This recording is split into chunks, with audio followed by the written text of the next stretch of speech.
Bueno, buenas tardes a todos. Vamos a comenzar con esta actividad. Em, Queremos agradecerles por su presencia desde el Consejo Editorial de Equinoccio. En esta actividad donde vamos a estar charlando con los autores, un diálogo entre autores de esta revista que siempre es una celebración de la producción en psicoanálisis. O sea, cada número nuevo que se edita celebra un poco en forma, podemos decir, importante la publicación y la producción de un psicoanálisis, donde en este caso intentamos pensar una problemática muy actual, em, como es Yo, Otro y Mundo. En la mesa de hoy vamos a escuchar, van a estar abriendo el diálogo, tres de los autores de la revista, comentando los trabajos de los demás autores. La mesa va a estar integrada por Nicolás Castelnoble, Alicia Levín y Carmen Rodríguez. Con María Eugenia Noble, en representación del Consejo también, vamos a estar coordinando esta actividad. Mi nombre es Diego Monetti y queremos también nombrar a los compañeros del comité editor, a su directora Laura de Sousa, a Leticia Pombo y a Martín Núñez, que también están presentes. Eh, Vamos a compartir brevemente un resumen de la convocatoria de la revista. Dice, este es el segundo número que aborda vínculos yo-otro mundo y que surge de una invitación a pensar desde el psicoanálisis en el contexto de las dinámicas vinculares actuales, considerando las categorías del yo y de la otredad, problematizando los modos en que producimos y somos producidos a través de ellos. Desde un principio nos pareció fundamental considerar la temática de esta convocatoria desde el paradigma intersubjetivo, en el que el otro adquiere un lugar primordial en la constitución del psiquismo, abriendo a la escucha, a su vez, de los discursos que hacen lazo en la constitución subjetiva y la consideración del mundo como escenario de potencial sufrimiento en la actualidad. En definitiva, convocamos a reflexionar sobre lo que implica hoy vincularse, ser y estar con otros en el mundo, y nos complace enormemente la vasta y diversa producción con la que nos encontramos a lo largo de este año de trabajo, de la que surgen los dos números del volumen 5 de la revista, además de nuevas incorporaciones en la sección de publicación continua en la versión digital. Se abordan en este número temáticas que adquieren una gran relevancia para el quehacer y pensar psicoanalítico, tales como el lugar del otro en los procesos de subjetivación, los diversos dispositivos de intervención, la posición del analista en los mismos y los malestares que nos atraviesan tanto dentro y fuera del consultorio, como la violencia en sus distintas manifestaciones. Bueno, empezamos entonces con la dinámica de presentación en este formato que ya es característico de Equinoccio, diálogo entre autores, donde les pedimos a tres autores de la revista un breve comentario sobre esta y sobre las resonancias de algunos artículos que fueron escritos por otros colegas, ¿no? Para después dar lugar al diálogo. Entonces empezamos contigo, Nicolás, si te parece. Te presento, Nicolás Castelnoble, es licenciado en psicología, psicoterapeuta psicoanalítico, socio de AUDEP y psicólogo del deporte por la Sociedad Uruguaya de Psicología del Deporte. Bueno, a ver. Ahí. Bien,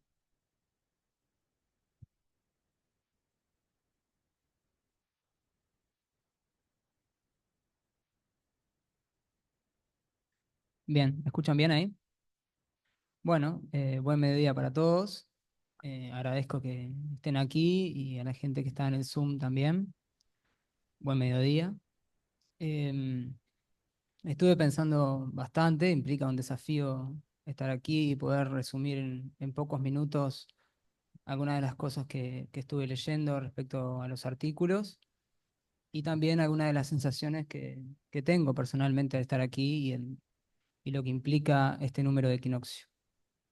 Em, lo primero que me nace es, ya que hablamos de vínculos, es agradecer a los vínculos que yo siento que me trajeron hasta acá. Primero a UDEP por recibir y alojar esa diversidad de vértices sobre el pensamiento psicoanalítico. Después a la revista y en particular a las editoras que me ayudaron muchísimo a mejorar el artículo. Después me gustaría agradecer primero y después mandarle un saludo a toda la gente de AUDEPMA, que me siento parte de ese grupo y que el año que viene estará cumpliendo 10 años, que sigan produciendo y además porque ellos siempre me impulsaron a escribir. ¿Mm? Después me gustaría agradecer a mis analistas primero, que se llevan mucho crédito, y a Nicolás Rocha, que es mi amigo y que me guió el camino hacia UDEP. Por último, en lo particular del artículo, a Nico Masalorzo, compañero y amigo también, que me impulsó explícitamente a escribir sobre este tema y a postularme. Así que agradecer con los vínculos nunca está de más. Después, voy a tratar de ser conciso y lo más concreto posible para dar lugar a mis compañeras, pero al mismo tiempo me gustaría hablar de los autores, ¿no? En principio, algo que me hizo pensar en la convocatoria es que, bueno, no es novedad, como decía al principio, que AUDEP aloja diversos puntos de vista sobre el psicoanálisis, y nos da un lugar para poder expresarnos y que todas esas cosas habiten en el mismo lugar. Eso ya es bastante dificultoso. Ha quedado demostrado tanto en la formación académica que tiene, en los grupos de estudio y también bueno, en todas sus publicaciones, que esto queda patentado, ¿no? Pero bueno, eso ya es conocido que es una fortaleza de la institución. Sin embargo, siento también que en este actual número de la revista, que abarcó todo el año, ¿no? Un trabajo de 2 volúmenes, si uno repasa el temario, las conversaciones, las investigaciones, lo que observo como mirando desde lejos es que se da un paso más, un paso diferente, un paso arriesgado, pero que tiene que ver con el reflejo de la época actual. Me parece un número de la revista muy epocal, si se lo quiere ver así, porque tal vez en este siglo, psicoanálisis, y en esta revista en particular, da un paso más, digamos, en salir del consultorio y recorrer las calles, en recorrer otros vértices. En el Yupa nos enseñaron como a construir otros edificios, además de los que ya están construidos, no a derribarlos, los anteriores, sino a pensar a partir de ellos. Entonces, de alguna manera se salió del consultorio, se salió de lo individual y lo intrapsíquico, y estamos dando, me parece, un paso más. ¿Mm? Entonces, salió de ahí, primero creo, por supervivencia teórica y clínica, ¿Mm? Pero también salió por curiosidad epistémica, o sea, algo que nos lleva a preguntarnos más. En eso creo que se está consiguiendo mayor rigurosidad, perdón, científica y también mayor flexibilidad teórica y clínica. Entonces, estamos como en un escenario más amplio y al mismo tiempo más profundo. Entonces, en el recorrido de esas calles, vamos llegando como a otras esquinas y en esas esquinas nos vamos encontrando con otras calles que provienen de otros lugares, de otras disciplinas, de otras maneras de pensar, de otros grupos sociales, de otras entidades, de pensar más lo vincular y no tanto lo individual. Y creo que es posible, y creo que en estos números queda demostrado, que se puede el psicoanálisis encontrar con otros en esas esquinas, sentarse y tomarse un café y dialogar. A veces se producirá para un lado o para el otro, pero siempre el aporte de nuestra disciplina es desde el lugar de la intimidad humana, que no todas las disciplinas lo pueden abordar. Entonces, mi artículo proviene de otra calle, de la calle del deporte y del fútbol. En esa calle yo nací, me crié, me formé, fui jugador, fui entrenador, provengo de ese mundo. Y el desafío fue, bueno, intentar que el psicoanálisis y el fútbol se sienten en un café a- a conversar. Así fue que un poco pensé lo que pasaba y que me animé a escribir. También sucede, por suerte, y fue a través de la lectura que pude encontrarlo, que otras se animaron a tomarse un café con otros lugares en las esquinas. ¿Mm? Así que de ahí surgen los 4 artículos que voy a brevemente comentar y lo que pude entender y aportar brevemente sobre lo que sucedió allí. ¿Mm? En el primer artículo que voy a comentar es de Federico Colet y se llama Un otro en las adolescencias, experiencias de un grupo terapéutico. Esta experiencia se da en el marco de un convenio entre ACE y la Facultad de Psicología de la UDELAR, en el cual se promueve un grupo terapéutico para adolescentes que el autor coordina junto con otras personas. Allí describe muy bien las adolescencias, conceptualizando desde un lugar muy actual, trayendo autores que conocemos aquí como Marcelo Cao o Caes, y lo relaciona particularmente con el mundo adulto y con la época que estamos viviendo, ¿no? Para eso necesita también un desarrollo conceptual. Entonces, lo que eh, conceptualiza allí el autor tiene que ver con algunas eh, pa, resonancias teóricas de otros autores, fuertes, fuertes, algunas resonancias teóricas que los autores aportan, por ejemplo, respecto al concepto de apuntalamiento, de acompañamiento, de elaboración conjunta del malestar, incluso desde las confrontaciones, ¿m? Para pensar los sufrimientos adolescentes y lo que necesitan de un otro adulto que se ponga allí, que ponga el cuerpo y pueda pensarlos, ¿no? Entonces, me parece que el artículo aborda ese tránsito de una manera muy técnica y acompaña el proceso de estos adolescentes y conjuga una buena síntesis entre lo grupal y las adolescencias, ¿no? Entonces, para resumir eso, en esa esquina, el psicoanálisis, la grupalidad y las adolescencias fueron los que se tomaron un café. El segundo artículo que quiero comentar se llama Parejas en Cambio, 1970-2010. Es escrito por Sandra Borges y es un poco diferente porque es una investigación de maestría en psicoterapia psicoanalítica. Es una investigación cualitativa y la autora ahí me gustó mucho este artículo, se pregunta algo muy interesante que dice cómo los acontecimientos sociales, políticos, económicos y culturales impactaron sobre las parejas en ese periodo de tiempo que son 40 años, ¿no? Entonces, este, para ello se apoya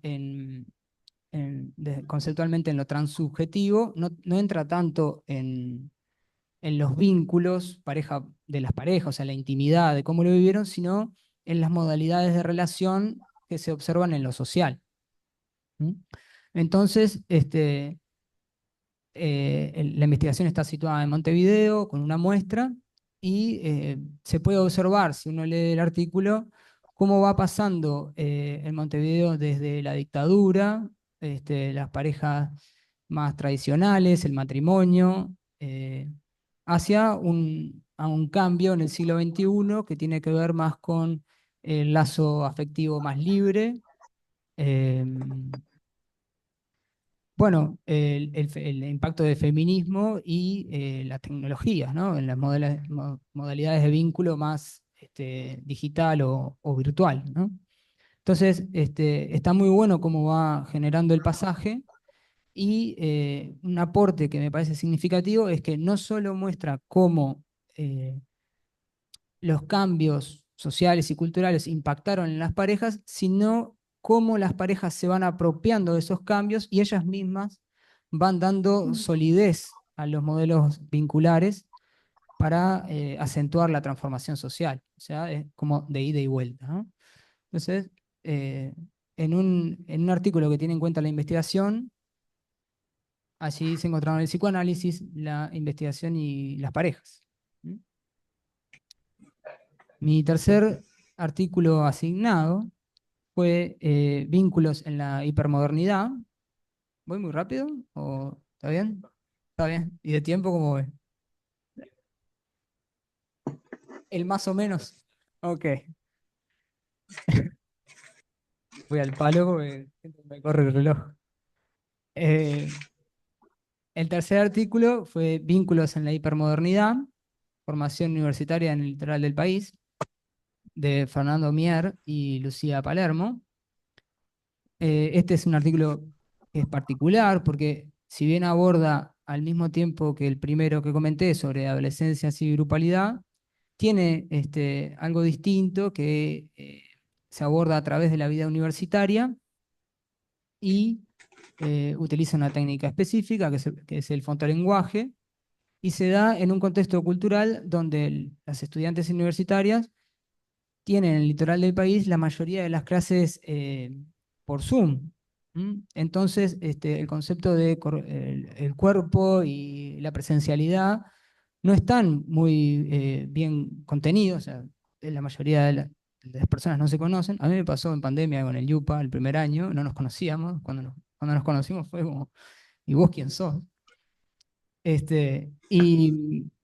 Y ahí toma a autores como a Cristina Rojas, a Morín, bueno, y a Will Chung Han para eh, conceptualizar muy bien el mundo actual, lo hipermoderno, la tecnología, el mundo acelerado, el presente como discontinuo, la ausencia de futuro para poder dar un piso y una atmósfera también para entender cómo en la época actual todavía es más difícil lo presencial, el vínculo y el lazo afectivo que a mi entender es necesario también para transitar los procesos de formación. Me parece que en este artículo queda muy bien reflejado cómo el grupo terapéutico aloja a esos chicos para bueno, para darle un lugar a la vida universitaria compartida, para generar elaboración del malestar y contención, y a través de la técnica de fotolenguaje, es el disparador que nos lleva a profundizar un poco en las vivencias de esas adolescentes, ¿no? Entonces me parece un artículo como muy ameno y cálido, digamos, desde el punto de vista de contener la formación. Y por último, la pregunta infinita, la asociación libre y lo infinito del viento, de Alfonsina Sousa, que me parece un artículo excelente, porque es como el retorno al consultorio, ¿m? Pero un consultorio diferente. Después de este recorrido por las calles, es como la vuelta a nuestra zona de seguridad también, pero que tiene en cuenta otras cosas que me interesa resaltar ahora, ¿no? Toma del libro de Bolas, La pregunta infinita, y reflexiona sobre él con otros colegas. Para mí es un artículo muy cálido, pero al mismo tiempo muy técnico, porque toma en cuenta la mente del analista y las vivencias, incluso lo mezcla un poco con vivencias personales, lo cual me parece arriesgado y, y muy lindo. Entonces ella dice que la asociación libre es la herramienta fundamental de la pregunta infinita, es abrir, es dar lugar al pensamiento inconsciente. Y ella dice que es que seguir abriendo y seguir expandiendo esta pregunta es abrirse a una combinación infinita, ¿no? Que me parece que es algo que también nosotros podemos aportar en todos los dispositivos que estemos, ¿no? A veces nos apresuramos como con otras disciplinas o en otros momentos para intervenir, conceptualizar poco apresuradamente, y la pregunta infinita siempre nos va a ayudar a abrir, a no apresurarnos y a esperar los tiempos del otro para que algunas cosas sean más tangibles. ¿Mm? Entonces, dice que el analista tiene que quedar como un estado de ensoñación. eh, Ahí me hizo acordar un poco al Talo, que me decía que había que quedar como con los ojos entreabiertos, así, para pensar esas cosas. Y bueno, rescata conceptos como la incertidumbre, la implicancia, lo plural y la complejidad, ¿no? Que ayudan bueno, a leer un artículo que se te pasa rápido y que se hace muy técnico y muy ameno. ¿Mm? Así que en esa esquina tuvimos que volver al consultorio y volver a pensarlo, ¿no? Bueno, por aquí dejo y doy paso a mis compañeras.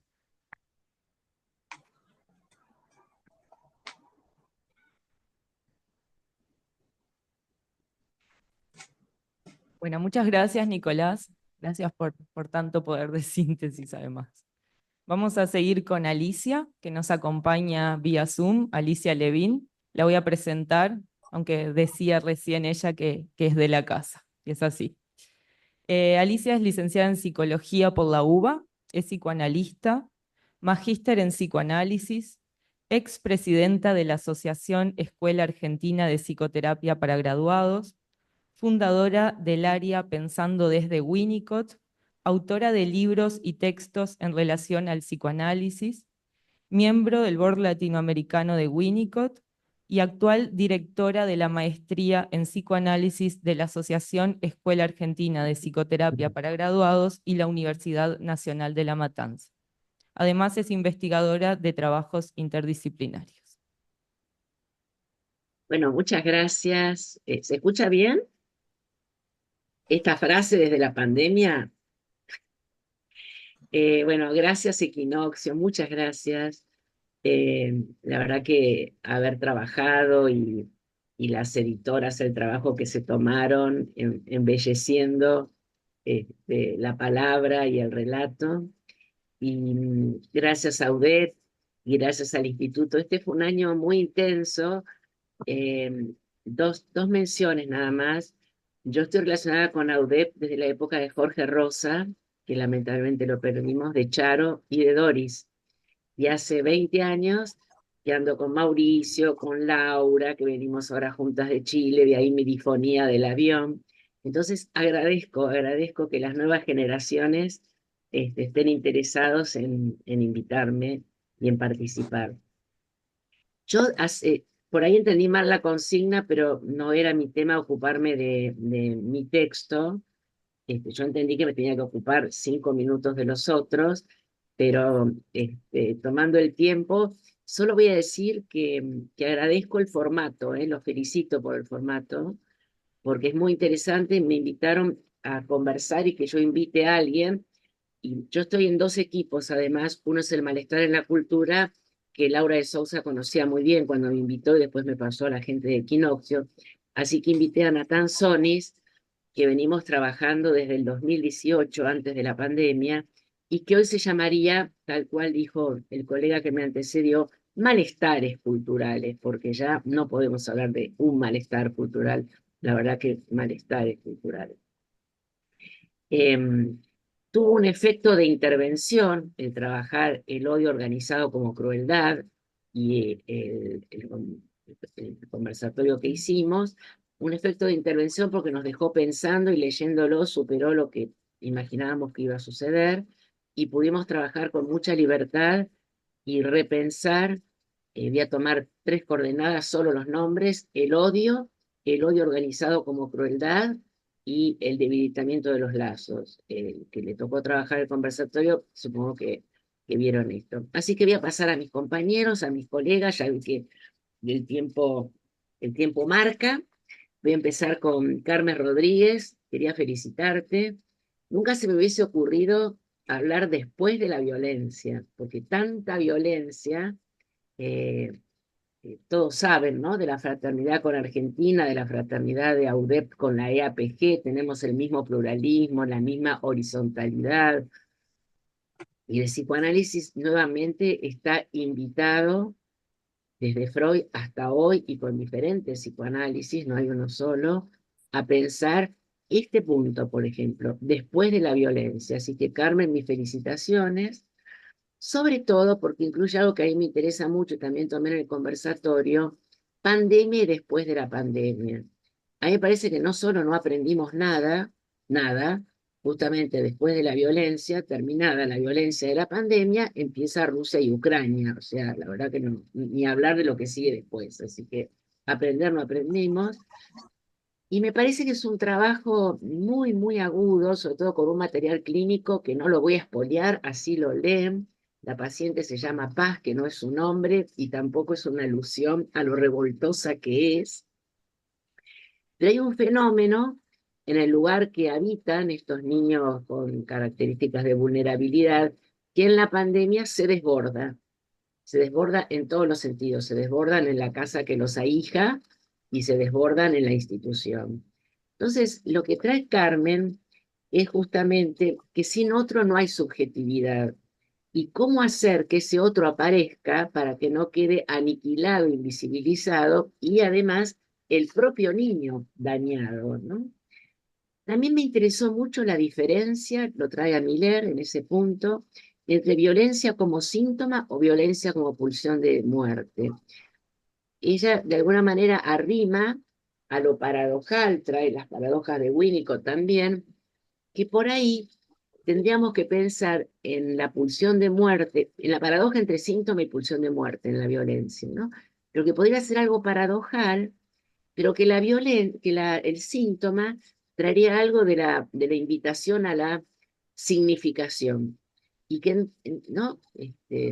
Y que por otro lado, la pulsión de muerte no invita a la significación, que lo que hace falta es ver algún tipo de desvío. Esta Paz de 13 años logra, después de mucho trabajo interdisciplinario, como nombraba mi colega, hacer deporte e insertarse. Y algo que me parece muy interesante es que la autora plantea que se le hace una pregunta cuando ella tiene una situación más creativa, sublimatoria, de desvío de la pulsión, de ligadura, como cada uno lo quiere llamar, si desea volver con la mamá. Y bueno, ya está claro que la mamá no es alguien biológico, y la niña dice que no, que se queda con la familia a la misma que le había resultado insoportable. Entonces, la pregunta también que se hace la autora es cómo transformar lo desligado en la intersubjetividad y hacer estrategias para poder religar y hacer un entre con el profesional, con los otros, con los pares. Eh, Tomo esto que también tomé en el conversatorio sobre la crueldad naturalizada, como que también me parece que había una naturalización como al estilo del yo ideal, como que yo quiero, yo puedo, hago lo que quiero, y cómo entonces trabajar en lo violento y en esta descarga sin ligadura, una ley, una ley, hasta acá, ¿no? Hasta acá. Cosa que estamos necesitando, no sé, nosotros venimos de Chile ahora del encuentro, en todo el mundo, ¿no? Nosotros tenemos en este momento un gobierno con relatos obscenos y con medidas obscenas. No hay ley. Y eso es muy peligroso. Porque, y para terminar en este artículo que me podría hablar una hora, Carmen, una hora podría hablar este artículo, o más también, ese lugar de alojo tan bien conducido y tan difícil de conducir fue creando estrategias nuevas, no yendo ¿no? Me parece que nosotros tenemos presentaciones de la violencia y de la pulsión de muerte que tienen presentaciones del sufrimiento que son nuevas. Sucede en los colegios, sucede en los lugares de alojamiento de paso. Sucede en las instituciones psicoanalíticas, que mucha gente se va porque dice que no tiene lugar. Sucede en el instituto universitario. En las escuelas, en los recreos se usan las apuestas. Entonces, felicito el trabajo interdisciplinario con la convicción, no romántica, sino psicoanalítica, de trabajar con otras disciplinas y ver cómo hacer ese entre. Así que bueno, tengo mucho más para decir, sobre todo la transicionalidad, donde, para ir terminando con el trabajo de Carmen, que es maravilloso, este, digo, con esto de la transicionalidad, que quizás un planteo de la autora es que por ahí lo violento no es algo estructural ni estructurante, sino una transición a algo nuevo. Entonces, ¿cómo acompañar esto sin estigmatizar y sin rigidizarnos? Gracias. Bueno, voy a hablar del colega no, voy a hablar del texto del colega, de algo que obviamente no es mi especialidad, pero mi papá era muy futbolero, mi hermano también, así que me hizo ir a mis orígenes, y además me parece un trabajo muy necesario en este momento, porque el fenómeno del fútbol, aprendí de Garrincha, por ejemplo, aprendí el racismo con Garrincha, el racismo con Pelé, el Mundial del 58, creo, ¿no? Aprendí un montón de esto, pero además hay una experiencia de Argentina que Racing nunca salía campeón, que mi colega lo debe saber, y contrataron a Pillón, que era un poquito distinto al que contrataron acá en esto que cuenta el autor. Y Pillón Rivière armó grupos operativos con los jugadores, que no los mandó al banco por ser de piel distinta o porque tenían un trastorno, no trastorno, tenían algo cognitivo que no sé qué este hombre invitó. Hizo durante un año grupos operativos y Racing fue la primera vez que salió campeón. Así que, como dice el autor, no es el título de lo que estudió este buen hombre, sino en ese barcito, qué uso hace del objeto, sería, ¿no? Para intervenir, y no, como diría Byung-Chul Han, no dejar de escuchar y no excluir lo distinto. Trae un fenómeno muy interesante que acá los padres quieren todos que sus hijos sean Messi. Entonces ya no, como dice el autor, hay que diferenciar el playing de Winnicott y el game. Él diferencia el jugar en el niño, que tendría que ver con la posesión de la pelota, el uso del objeto en este sentido, el ir jugando, ¿no? En la nueva traducción que tenemos de Winnicott tan maravillosa, el ir sosteniendo, el ir jugando, a la competitividad.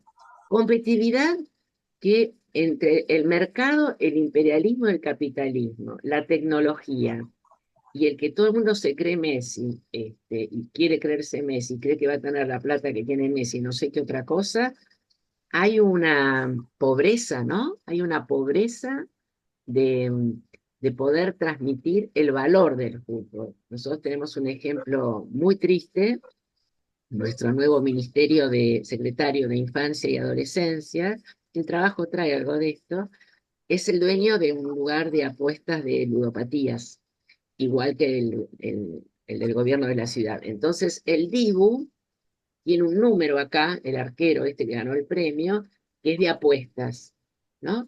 Apuestas que terminan con intentos de suicidio. Con Laura estuvimos trabajando suicidio adolescente. Uruguay tiene uno de los lugares más altos, lamentablemente. Argentina no se queda atrás.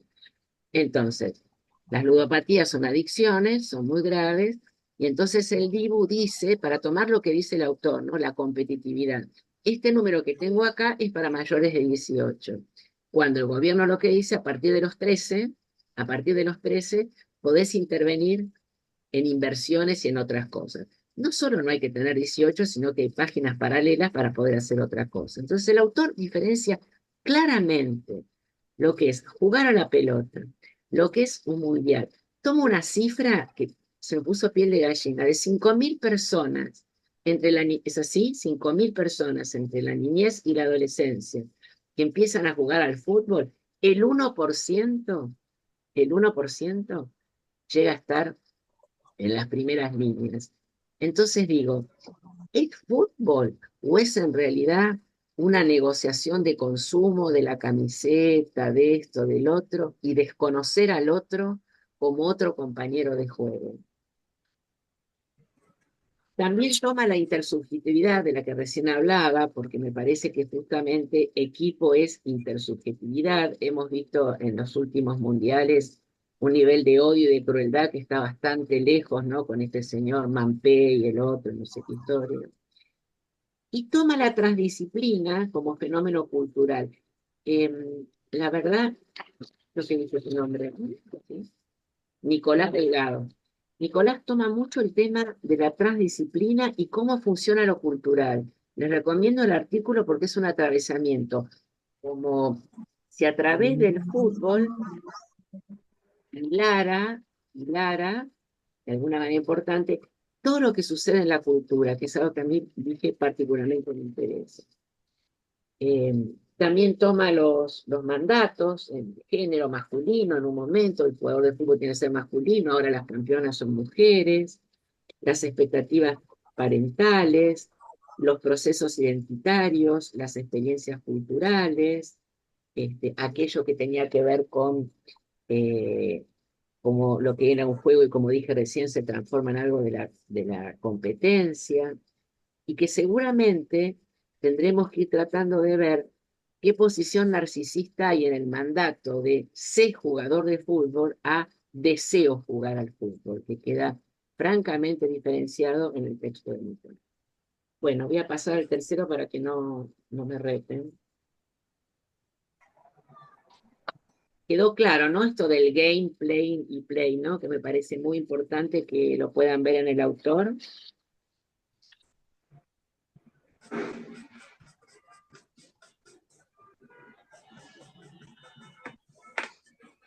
Bueno, tuve la suerte también, porque soy amiga de Irina Carril, de que me tocara al azar el artículo de Irina Carril con Silvia Tejera, y encima de eso, un artículo que trabajamos juntos en saben todos, en la jornada interinstitucional, donde AUDEP también está, que es Héctor, el paciente difícil. Las autoras hacen un cuestionamiento muy interesante, para mi gusto, si existe algún paciente que no sea difícil, o sea, que sería un paciente difícil.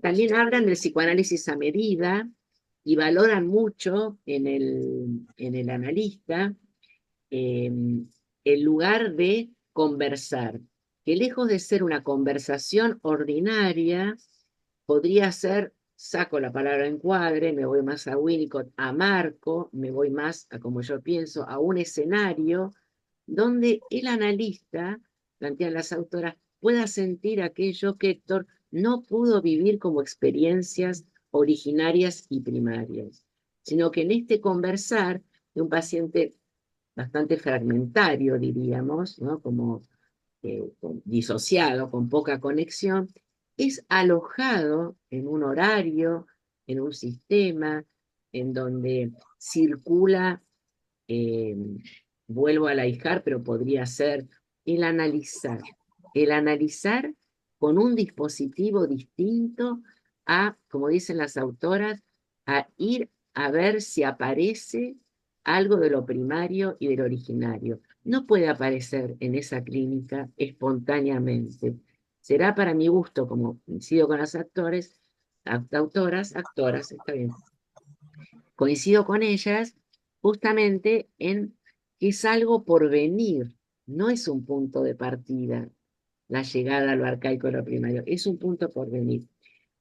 Arman un planteo que por ahí lo que hacía el analista en esa conversación era una actitud de recreación del garabato, del esquivo, como si el analista hiciera con palabras una línea, o con un gesto, o con un chiste, y algo de esto se despertara como elemento sorpresa, porque me parece que el elemento príncipe de nuestra maravillosa disciplina es el sorprendernos como analistas y sorprender al paciente, porque para repetir lo que te dijo tu mamá, lo que te dijo tu papá, para eso puede haber Netflix y no hace falta que seamos psicoanalistas.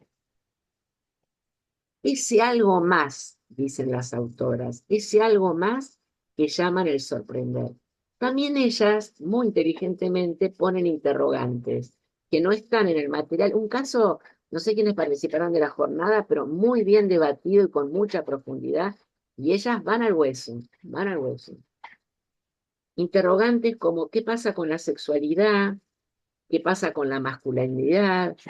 ¿Qué pasa con sus cosas de origen? Porque hay algo muy interesante. Quien pide la entrevista es la mamá para que él no pague. Y el analista toma eso como un dato de entrada en análisis. ¿Por qué no pague? Porque no es plata. ¿Estaríamos todos de acuerdo psicoanalíticamente que no es plata, sino que es la responsabilidad de estar adentro de un dispositivo? Y las dos autoras toman esto justamente, ¿no? Al decir de Fonsi, que es el analista, la necesidad del paciente es la de ser contenido, escuchado y ver su labilidad y sufrimiento. Esto también que dicen ella, yo lo aprendí de Winnicott. No demos por sentado que me llegó un paciente obsesivo. No me llegó nada. No sé si se va a quedar ese señor que me vino a ver.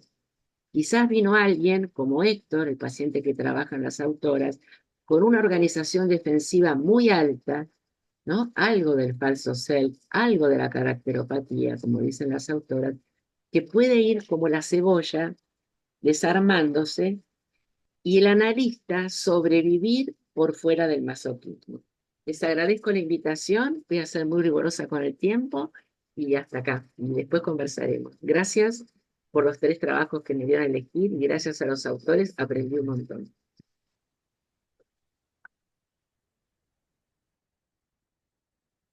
Bueno, muchas gracias, Alicia. Seguimos con Carmen Rodríguez, entonces.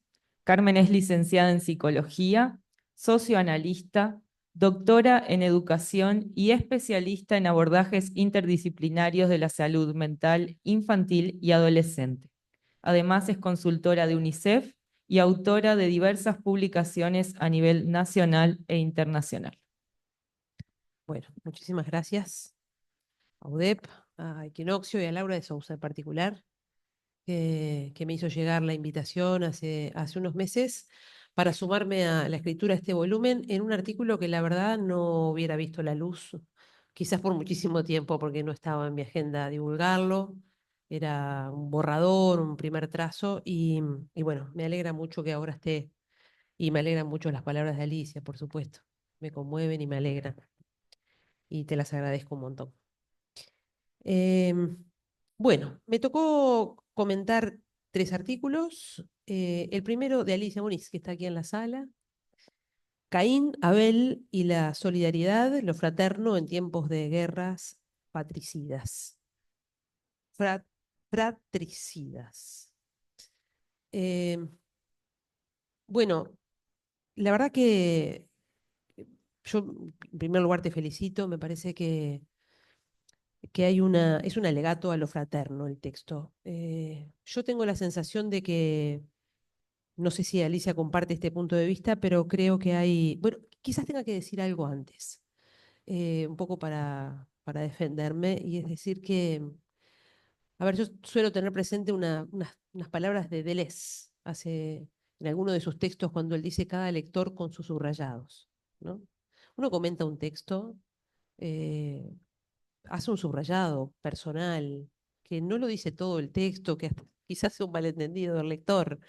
Eh, yo me detuve 15 minutos para comentar 3 trabajos en algo que de verdad no lo dice todo. Un análisis profundo de cada artículo seguramente requiera más tiempo, recorrerlo todo, hacer todas las detenciones. Yo cuento en dónde me paré en el texto, donde el texto me detuvo, y me hizo quedarme ahí un ratito para hacer un nudo en mi propia cabeza. Eso es todo lo que tengo para decir. Entonces, claro que lo sentí después de haberlo terminado como un alegato en el sentido de hacerme recordar que esto de lo fraterno suele olvidarse. Es decir, está ahí y nadie lo desconoce, pero después, cuando uno empieza a recorrer el mapa de los análisis, lo fraterno con frecuencia queda traspapelado. Y creo, yo lo sentí el artículo desde este punto de vista como un alegato. Bueno, no olvidemos que acá hay algo importante. El artículo entonces explora la cuestión de lo fraterno y nos lleva por distintos escenarios. Nos lleva, por supuesto, al escenario de lo familiar, y advirtiéndonos que lo familiar acá no es de sangre, que eventualmente lo fraterno se produce en unas hermandades que se tejen de distintos modos y que no se trata de la cuestión de la sangre solamente, sino de compartir una historia. Y eso lleva a lo fraterno mucho más allá de la familia nuclear. Eh, pero también nos lleva a lo comunitario, nos lleva a la clínica, nos lleva a lo social. Es decir, que esta cuestión de lo fraterno, la autora lo va escribiendo en distintos escenarios para abrir en cada uno de estos escenarios reflexiones distintas. Distintas y a su vez enlazadas. Propone entender la posición de lo fraterno más allá del mandato materno, y que contribuye a concebir este vínculo con una potencia de legalidades horizontales. Este punto para mí es un punto que me dejó pensando un montón, esta cuestión de que lo fraterno nos lleva a pensar en otras legalidades, y aquello de la ley del padre como algo que pareciera tomarlo todo de pronto, y que no habría ninguna otra ley, ninguna otra legalidad, ninguna otra regulación con los otros que no proviniera de. Pero la autora lo saca de ahí, nos muestra y que hay algo en lo comunitario especialmente que se juega mucho en pensar estas legalidades y estas regulaciones que vendrían de la lógica de lo fraterno, eh, como algo que permite inscribir esta idea de lo común, de qué tenemos en común. Entonces, este descentramiento de la ley, de una única ley para admitir más de una legalidad. Pero también nos lleva a la cuestión de la clínica, ¿no? Y de cómo a través de un conjunto de viñetas o de recortes de escenas clínicas trabajadas por la autora en compañía de colegas, donde un hermano muere, ¿no? Bueno, cómo donde está el feminicidio íntimo, digamos, en estas escenas donde la autora insiste en recordarnos que en esa clínica la cuestión de lo fraterno no puede ser omitida, precisamente porque lo fraterno deviene casi en una herramienta para el terapeuta de entender que ahí trabajar con ese hermano perdido, trabajar lo fraterno cuando se perdió a la madre de esa manera tan trágica, también se perdió un padre, eh, lo fraterno queda ahí como algo a trabajar contra lo traumático o contribuir a que a que lo traumático no cristalice al modo de una condena. Entonces, eso a mí me pareció de una potencia clínica enorme, porque además no es una cosa de una rememoración de los hermanos, es trabajar ahí, lo fraterno ahí, en la escena, cuando los hermanos se las tienen que ver con estas ausencias y cómo se despliega lo fraterno. Nos advierte también de toda la complejidad del trabajo, con todas las transferencias múltiples que se juegan ahí. Yo sentía en ese pasaje del artículo, cuando la autora nos hace visualizar de alguna manera esa escena clínica con los hermanos, con lo fraterno, con todo ahí, y todo lo que supone para el terapeuta el manejo de toda esa complejidad.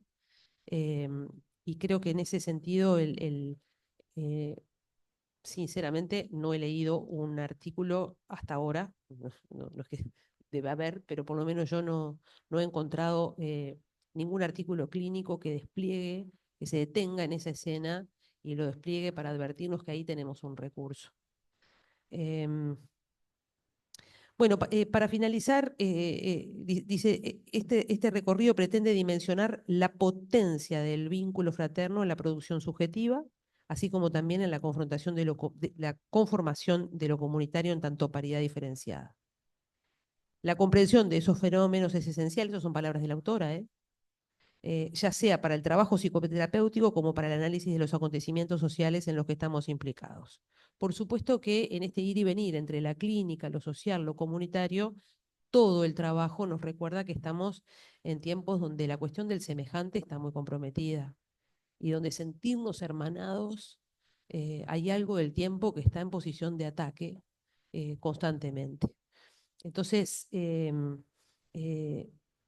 creo que el artículo tiene esa potencia, ella habla de potencia, de llevarnos a visualizar esta cuestión de lo fraterno en todos estos escenarios y cómo juega todo el tiempo entre lo íntimo, lo personal y lo social, y cómo lo fraterno, por eso digo un alegato, parece la autora hacer un alegato, a encontrarnos con lo fraterno, a sostener lo fraterno, a alojarlo, a pensar, a obtener en nuestra mente lo fraterno, parece del otro, pero también propio.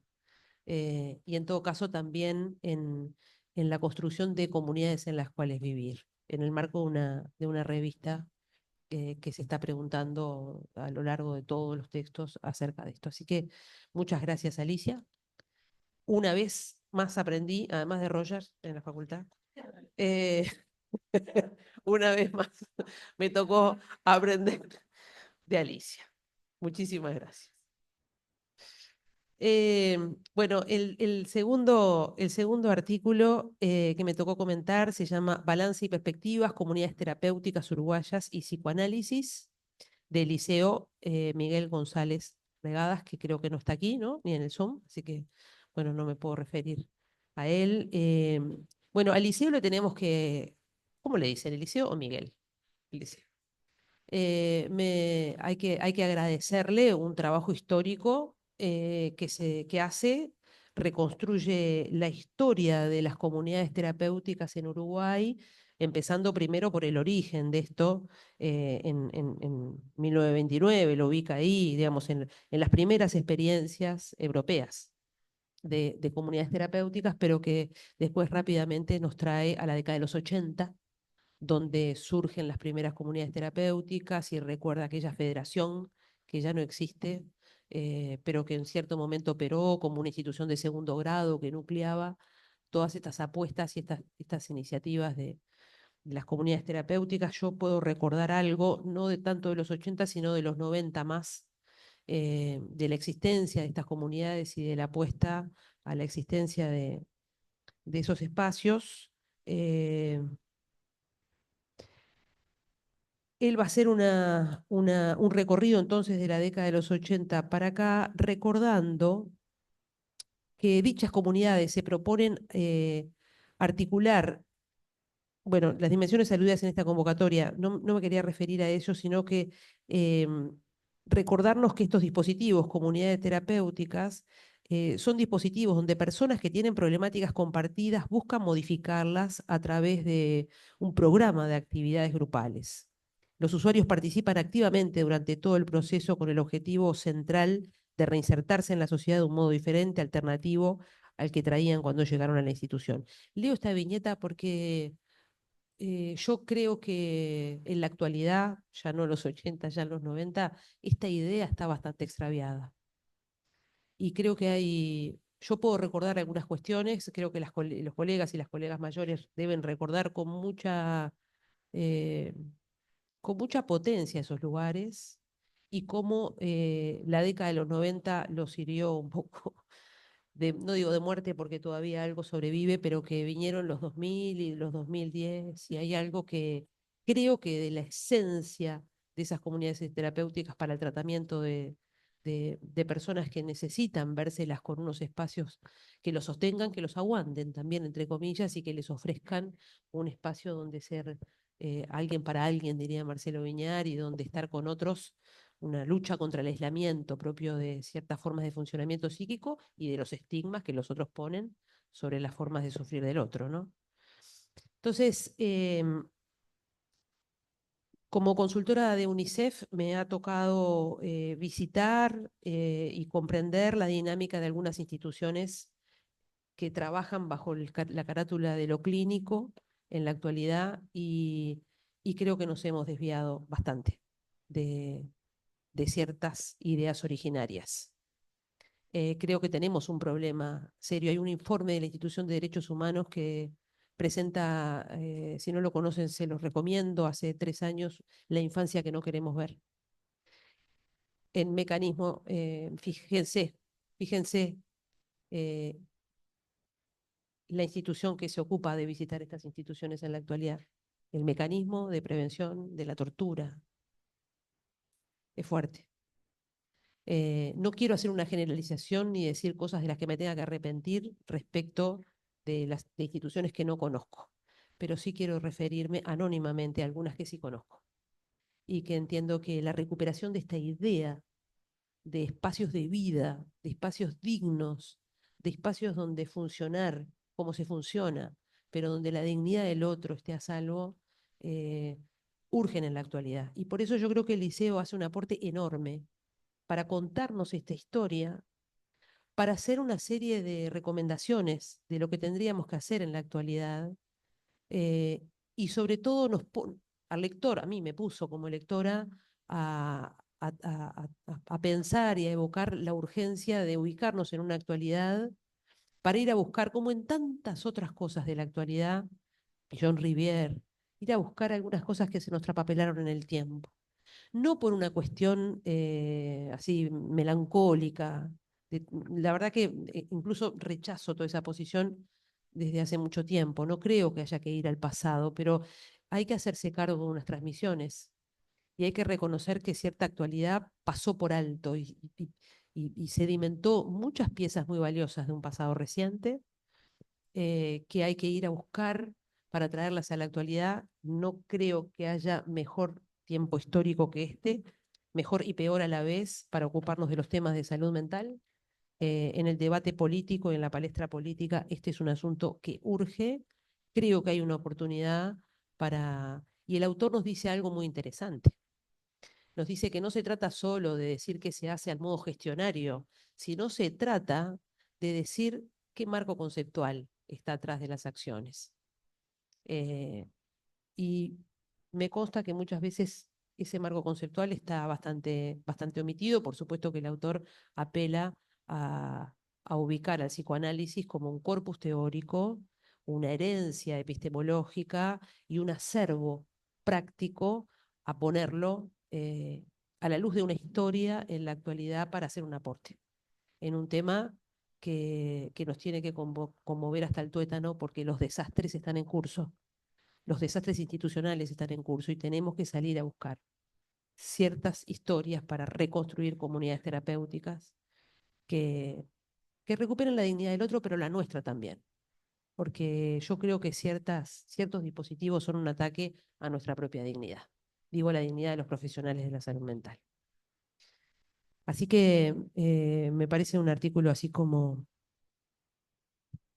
ineludible, hay que leerlo y hay que trabajar después del artículo, hablando después de la violencia.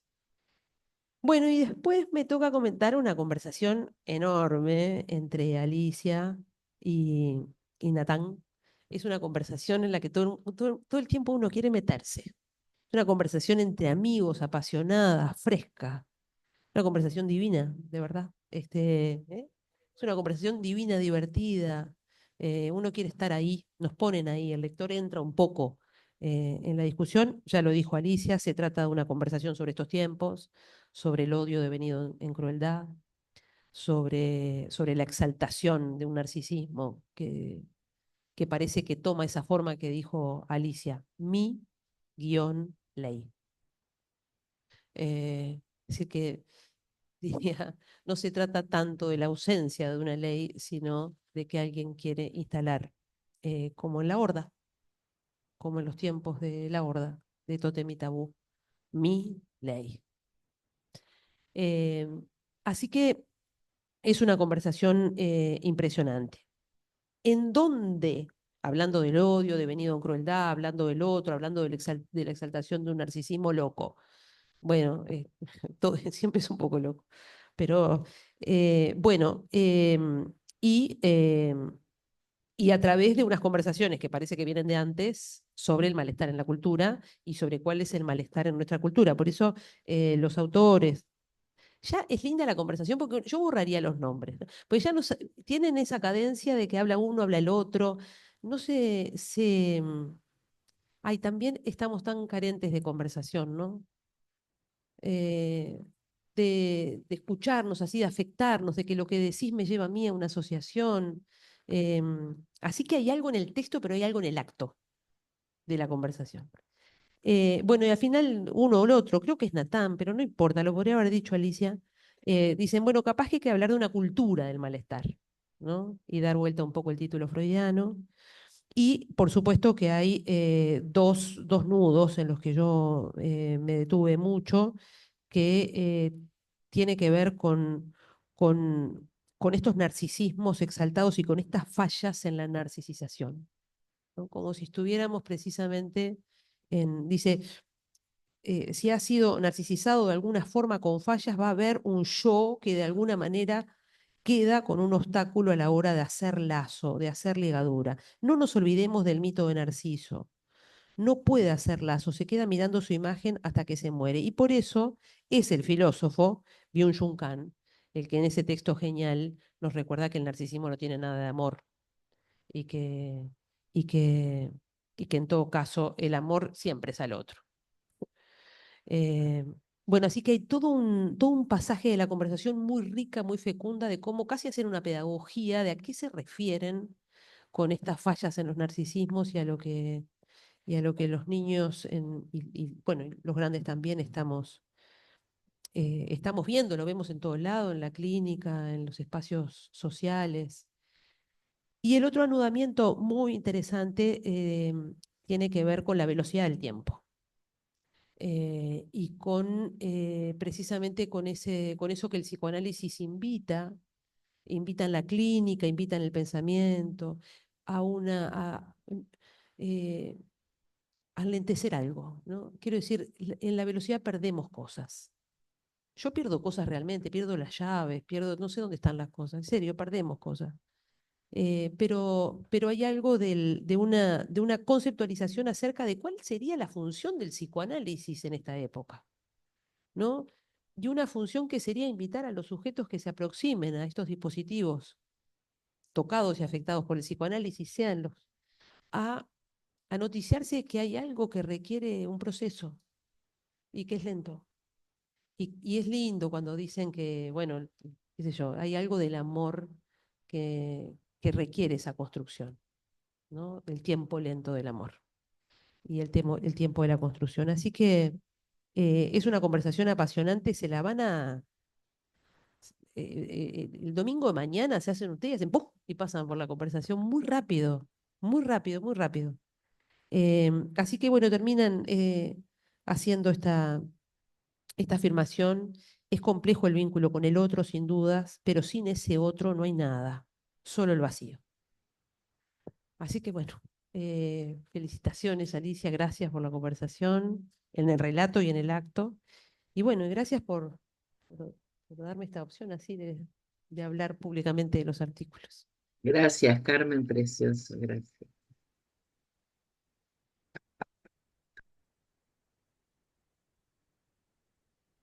Bueno, queremos agradecerles por las tres ponencias de una forma muy amena y cada uno con su estilo nos han transmitido ideas centrales de los textos, nos invitan a leerlos y nos transmiten mucho entusiasmo, así que muchas gracias.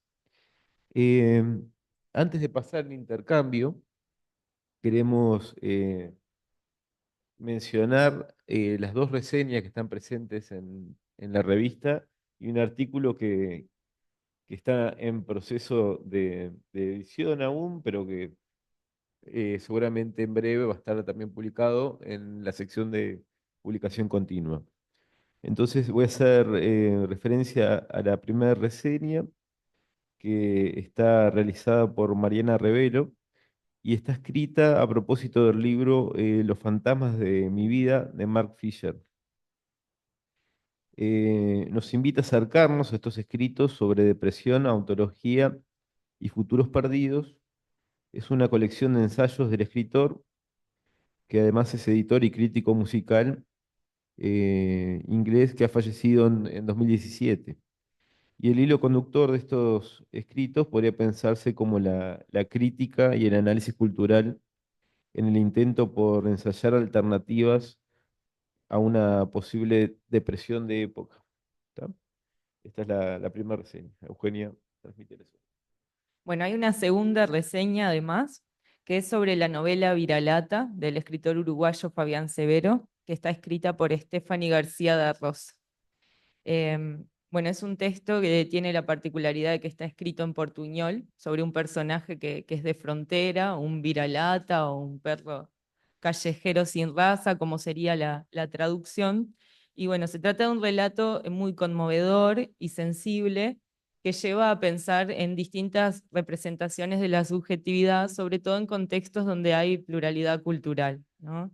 Entonces, bueno, constantemente lleva a la frontera, ¿no? Tanto física como a la frontera de lo humano también. Y después, en la sección de publicación continua, que es una sección que tiene Equinoccio en la web, hay un segundo artículo que, bueno, por temas de tiempo editorial no llegó a la distribución, pero no queríamos dejar de destacarlo.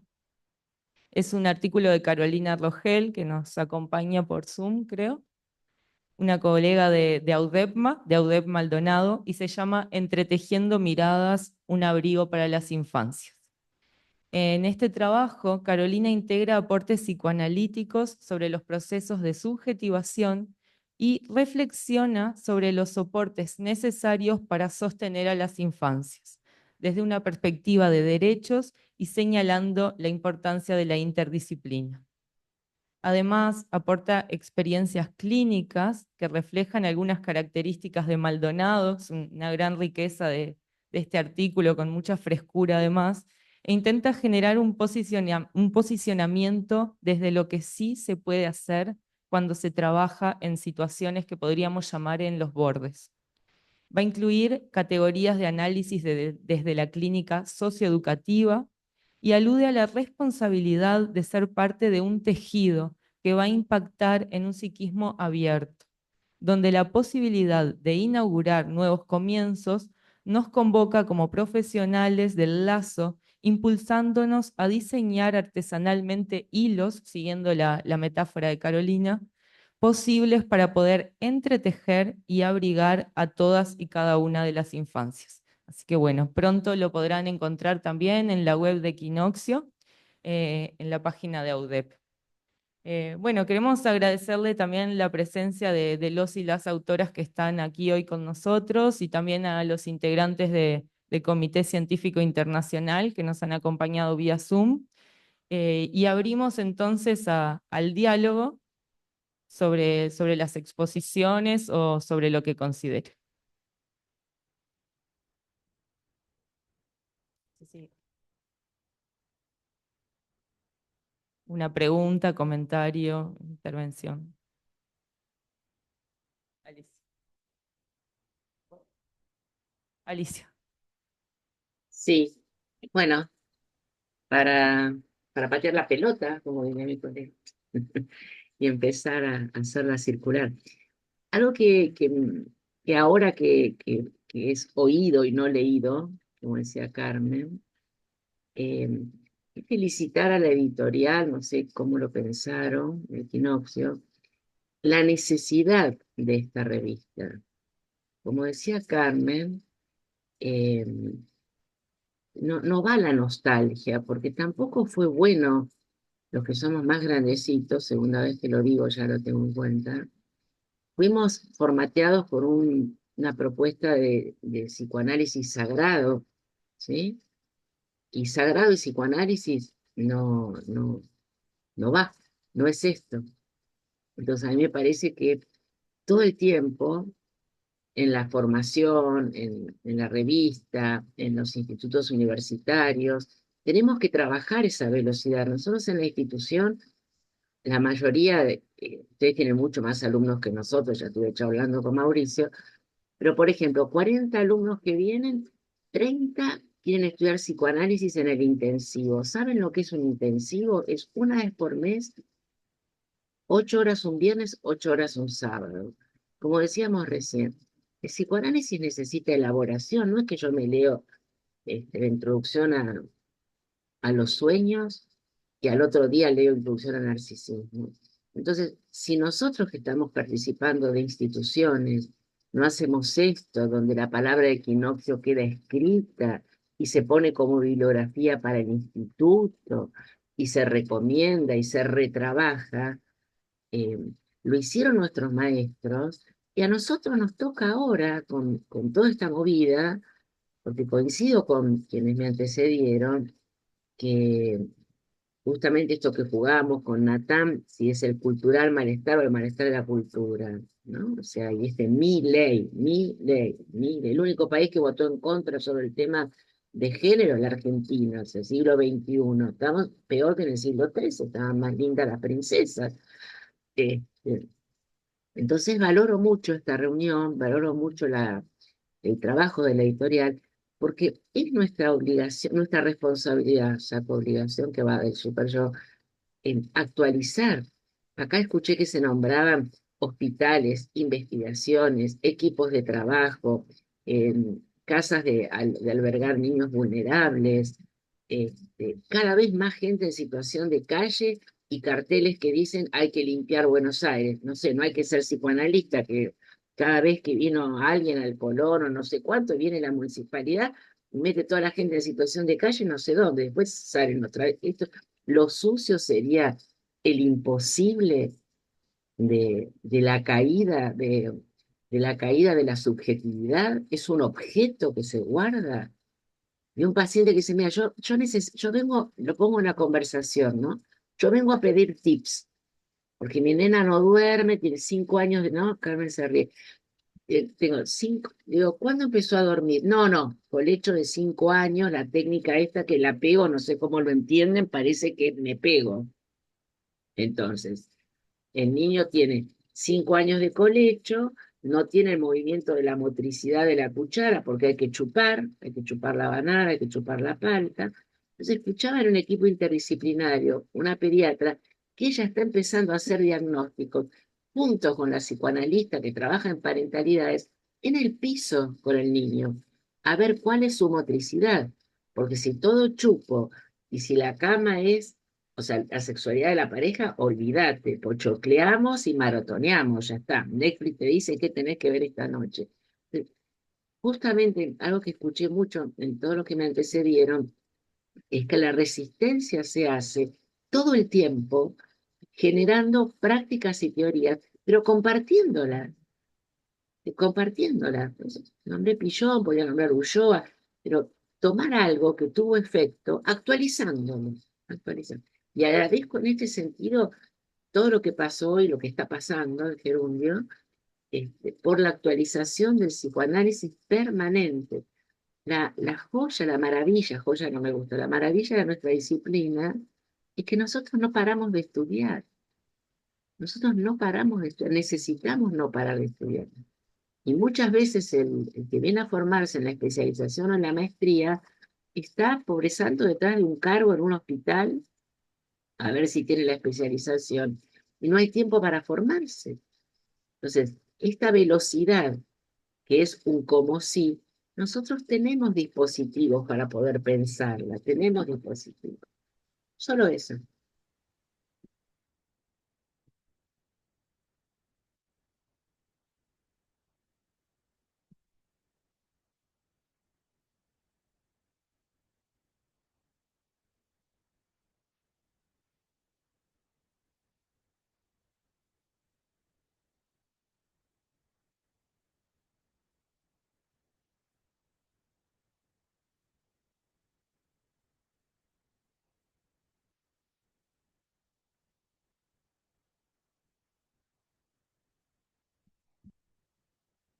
Bueno, les voy a leer unas intervenciones por Zoom.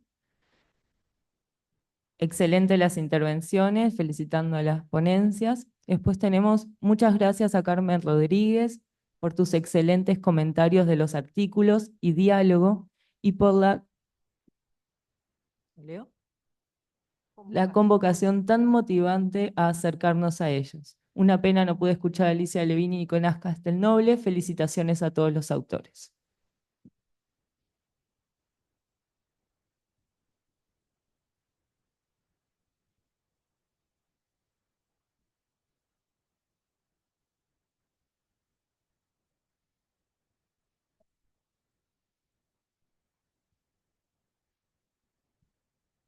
No, quería hacer algún comentario como desde el lugar del consejo editorial, porque me parece que estaba pensando ahora, mientras que escuchaba, que para nosotros es realmente como un buen final de todo el proceso, estas instancias de conversación o de diálogo entre autores, porque bueno, el proceso, como se imaginan, es tedioso, tiene muchas etapas, pasamos por momentos de tensión, ¿no?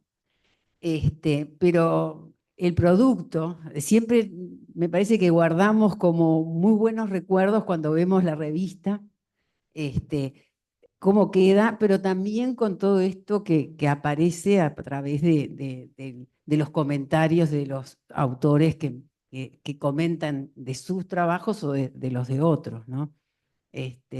Así que realmente uno termina como reconfortado de todo el trabajo que nos lleva estos meses de- de distintas etapas para la producción de la revista. La convocatoria. ¿No? Yo lo que quería comentar es que me resulta muy difícil pensar a partir de la diversidad de los artículos, o se presentan todos juntos, es difícil poder dialogar y armar algunas líneas de conexión, ¿no? Pero me quedé pensando en una cosa que traía Carmen del tema de la conversación, ¿no? Cuando hablaste de cómo sostener ámbitos de conversación. Eh, Porque en este número hay varios artículos que hacen referencia al trabajo grupal, ¿no? El que leíste tú, Nicolás, del tema de los adolescentes, el que presentó Fernando Mier y la colega Palermo también. Entonces, un aspecto,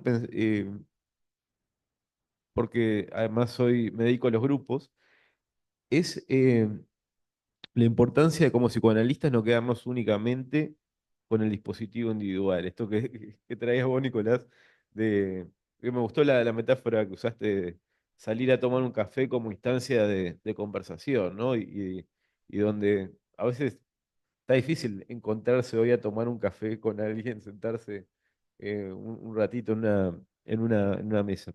Pero me quedé pensando, sobre todo en función al artículo que también que presenta el liceo, porque tiene un aspecto muy valioso en relación a hacer propuestas concretas, ¿no?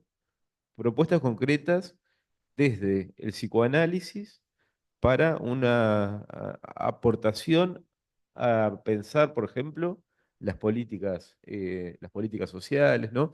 En este sentido también el trabajo de Alicia creo que es fundamental, ¿no? ¿Qué hacemos, por ejemplo, cuando hay hermanos que vienen en una situación muy difícil a nivel familiar, de violencia o de abandono? Pero además, esta cuestión de poder ver qué podemos aportar como psicoanalistas a partir de dispositivos intersubjetivos para las cosas que están, para el arrasamiento subjetivo en el que estamos viviendo actualmente. Yo cuando escuchaba a Alicia Levin, claro, tenemos la idea de que la situación de Argentina es mucho peor que la de acá en Uruguay, ¿no? Y en muchas cosas quizás sí, y en otras capaz que no tanto, ¿no? Y estamos eh, más cerca de muchas de las tragedias que están ocurriendo de lo que nos parece, ¿no? Entre otras cosas porque las instituciones invisibilizan también las violencias, ¿no? Cuando hablabas del tema de la prevención de la tortura, parecería que la tortura es algo que no ocurre más y sin embargo, si uno se acerca a ciertas instituciones, encuentra con vulneración grave de derechos de muchos niños y adolescentes. Entonces, bueno, me quedo como con esta idea en común que presenta la mayoría de los artículos de poder rescatar el trabajo intersubjetivo y eso no es sin el otro.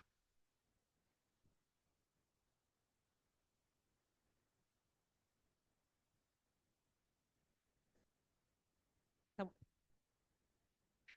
está por todos lados en la revista, ¿no? Pero esta idea de que el otro auxiliador no está en los primeros tiempos de la vida y ya está. Y después están los restos. ¿No? El otro auxiliador está hasta el último día. Y yo creo que la revista tiene una revista que a mí me parece un libro, les digo sinceramente.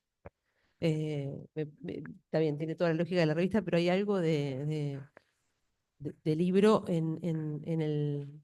Bueno, capaz que es una zona intermedia, ya que son tan winnicottianos, digo. Pero creo que hay algo de un otro auxiliador que hay que poder reavivar por todos lados, porque no nos vamos a salvar solos de esto.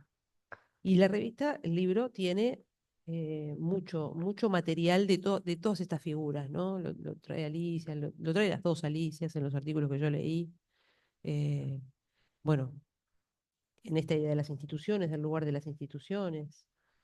En fin, me parece que hay algo de un rescate de, de esa urgencia y son tiempos. Bueno, yo trabajo mucho en políticas públicas de infancia y, y no sé, no puedo imaginarme otro territorio institucional donde haya tanta urgencia subjetiva como en el campo de las políticas de infancia. Y yo creo que siglo y poco ya de, de producciones, tanto teóricas como prácticas, que tiene ahí el psicoanálisis o los psicoanálisis, porque a esta altura ya no hay uno, ¿no? Hay toda una polifonía ahí. Pero yo empecé a trabajar en el campo de las políticas públicas hace 30 años y durante mucho tiempo me amedrentaron y me convencieron que el psicoanálisis no tenía ningún lugar ahí. Bueno, ahora ya no, ya estoy en pie de guerra con eso, porque me parece un disparate de primer orden, de primer orden. Entonces, para mí, que estas instituciones, que sus instrumentos de divulgación, que las conversaciones que podemos tener logren desbordar no solamente el consultorio, sino las instituciones psicoanalíticas, para entrar en diálogo, para llevar esta forma de entender al otro, su sufrimiento, y para entender cuáles son las prácticas que pueden auxiliarlo en momentos difíciles. Bueno, creo que el psicoanálisis, no, el contemporáneo, no podría relegar o postergar ese encargo, ¿no? Ese encargo que la sociedad está haciendo de muchas maneras. Así que, y particularmente en nuestras sociedades, Argentina, Uruguay, qué sé yo, estamos viviendo tiempos muy duros, la infancia está cargando con manifestaciones que son un estrago, y bueno, hay que salir ahí a remangarse, a construir dispositivos y a hacer de otro auxiliador. Eh, bueno, yo creo que ahí hay en ese punto lo único que necesitamos es entusiasmo, porque la cosa depre que no podemos me parece que ya está. Y hay que, sí, sí, sí, necesitamos eso.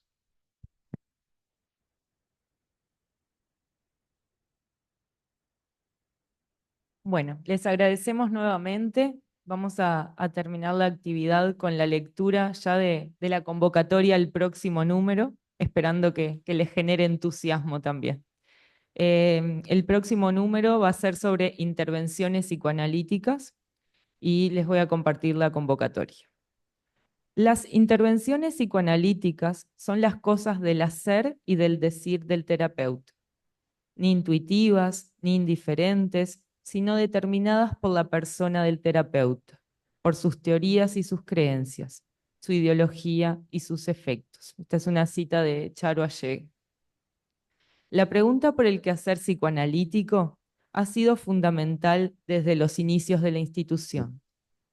Aún hoy, a partir de la extensión del campo analítico y del trabajo de los psicoanalistas en diversos ámbitos, nos encontramos frecuentemente con aquello que hace borde y desborde a los dispositivos.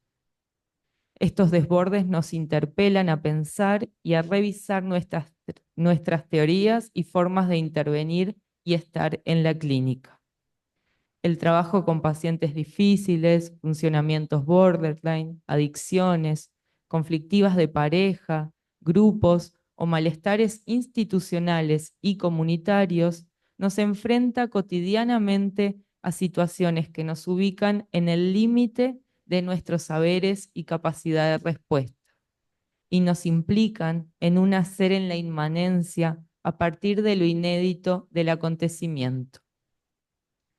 Muchas de estas intervenciones, si no son contextualizadas, ubicadas en su singularidad y en un momento particular de la transferencia, podrían ser catalogadas como transgresiones o desvíos de cierto deber ser analítico. En ocasiones, estos desvíos pueden devenir en oportunidades terapéuticas o en recursos necesarios para el sostén transferencial y el trabajo psíquico. pensando en una clínica abierta e interpelada constantemente por lo real, cuyas condiciones laborales día a día nos exigen, como psicoanalistas y como sujetos éticos, poner a trabajar las teorías para generar posibilidades de intervención acordes, convocamos a pensar y compartir sobre las diversas formas en las que intervenimos como psicoterapeutas. ¿Qué hacemos? ¿Dónde y cómo intervenimos? ¿Qué realidades desafían e interpelan teorías y encuadres? ¿Cómo nos afectan, implican los distintos espacios de intervención y sus condiciones? ¿Con qué espacios contamos para pensar y acompañarnos? ¿Existen imposibles en nuestro quehacer? ¿Cómo lidiamos con ello? ¿Debe la técnica mantenerse invariante a las transformaciones subjetivas? Es decir, ¿el psicoanálisis tiene una relación de extraterritorialidad con estas transformaciones sociales o requiere de la revisión de sus procedimientos? En tal caso, ¿cuáles son los gestos que debe realizar actualmente para que el trabajo analítico siga siendo posible?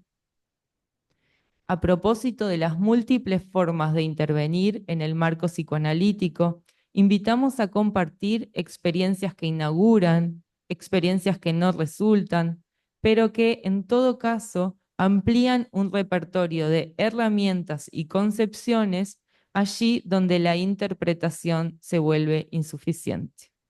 Así que bueno, está disponible la revista en secretaría y en la web y bueno, los esperamos para el próximo número.